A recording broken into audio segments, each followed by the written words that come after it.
किन्नर चुड़ैल। गोरखपुर नाम का एक गांव हुआ करता था। उस गांव में ज्यादा लोग नहीं रहते थे। उस गांव में एक गर्भवती विधवा औरत रहती थी। उस औरत का नाम कमला था। कमला अपने घर में अकेली रहती थी। उसके पति की सारी जायदाद उसके नाम हो गई थी, पर सभी गांव वाले उस औरत को मनहूस औरत समझा करते थे और सभी उससे नफरत किया करते थे। एक बार कमला राशन की दुकान पर खाने का सामान खरीदने जाती है। भैया जी, जरा 1 किलो दाल चावल देना। अरे हाय हाय हाय हाय हाय हाय!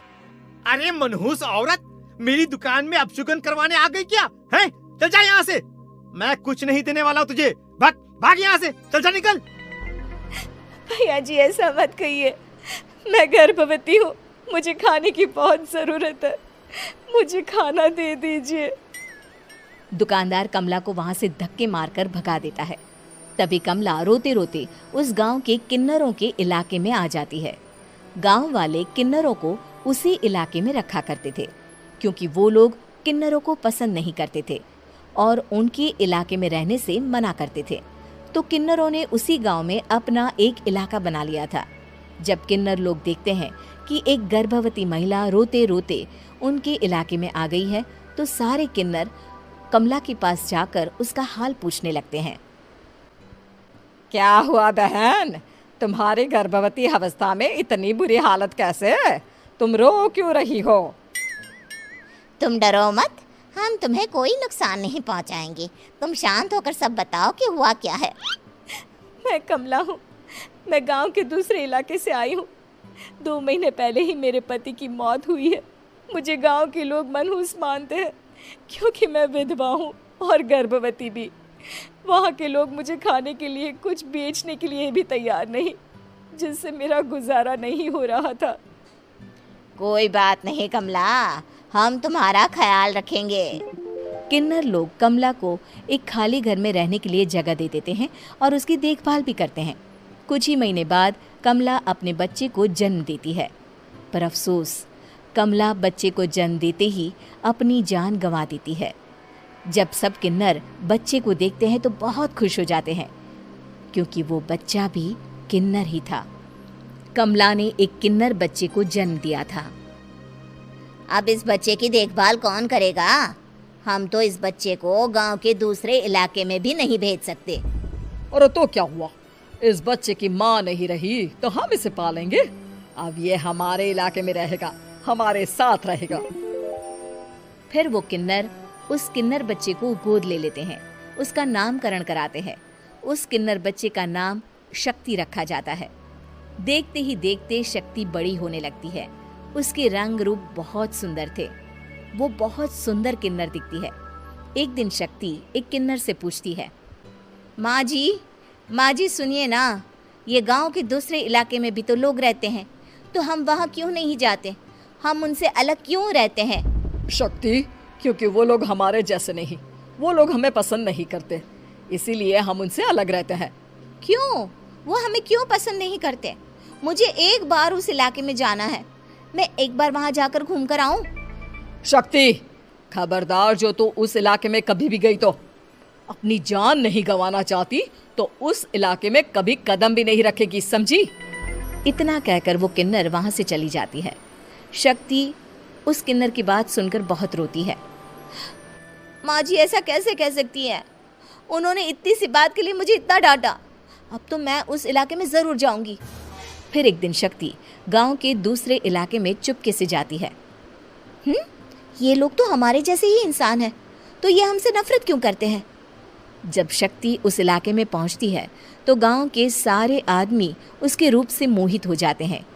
वो लोग ये अंदाज़ा नहीं लगा पाते कि वो किन्नर है। शक्ति की सुंदरता देखकर सारे गांव वाले उसकी तारीफ करने लगते हैं। तभी गांव का चक्कर लगाने गांव के जमींदार का बेटा हर्ष वहां पहुंचता है। हर्ष भी दिखने में बहुत सुंदर होता है।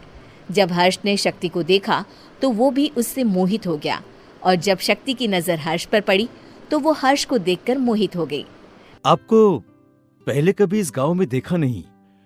इस गांव में आप नए हैं क्या? जी नहीं, वो मैं बस। तभी शक्ति बोलते बोलते रुक जाती है और मन में सोचने लगती है, अगर मैंने इनको बता दिया कि मैं दूसरे इलाके से आई हूँ तो वो समझ जाएंगे कि मैं किन्नर हूँ, इसलिए मुझे इनसे झूठ ही बोलना पड़ेगा। शक्ति हर्ष को कहती है, जी हाँ, मैं इस गांव में नई आई हूँ, यहाँ अकेली रहती हूँ। वैसे आप कौन है? आप भी इसी गांव में रहते हैं?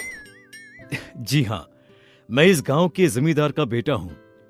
आपको किसी भी चीज की जरूरत पड़े तो आप मुझे बता देना, मुझे अच्छा लगेगा। ऐसे ही शक्ति और हर्ष एक दूसरे से रोज मिलने लगते। वो दोनों अपने प्यार का इजहार करने एक दूसरे से मिलने जाते हैं। तभी शक्ति का पीछा करते करते एक किन्नर वहां आ जाती है। शक्ति, शक्ति, मैं तुमसे बहुत प्यार करता हूँ। मैं तुमसे शादी करना चाहता हूँ। क्या तुम मुझसे शादी करोगी? हाँ हर्ष, मैं तुमसे शादी करूँगी, पर मैं तुमको अपने बारे में एक सच्चाई बताना चाहती हूँ जो मैंने तुमसे छुपा कर रखी है। तभी उनके बीच में ही वो किन्नर आ जाती है। शक्ति, तेरी हिम्मत कैसे हुई ऐसा करने की? वो किन्नर शक्ति को खींचकर गांव के जमींदार के पास ले जाती है। हर्ष भी वहां शक्ति को बचाने के लिए पहुंच जाता है। जमींदार शक्ति और हर्ष के प्यार के बारे में सुनकर गुस्से में आ जाता है और शक्ति को गांव के बाहर निकालने की सजा देता है। शक्ति ये बात सहन नहीं कर पाती और कुएं में कूदकर अपनी जान दे देती है। जमींदार हर्ष की शादी गांव की एक लड़की से करवा देता है, पर हर्ष इस शादी से खुश नहीं होता। शक्ति अपना बदला लेने के लिए मरने के बाद किन्नर चुड़ैल बन जाती है। अब मैं इन गाँव वालों को नहीं छोड़ूंगी, अब इनसे मैं अपने प्यार का बदला लूंगी। किन्नर चुड़ैल गांव वालों को परेशान करना शुरू कर देती है।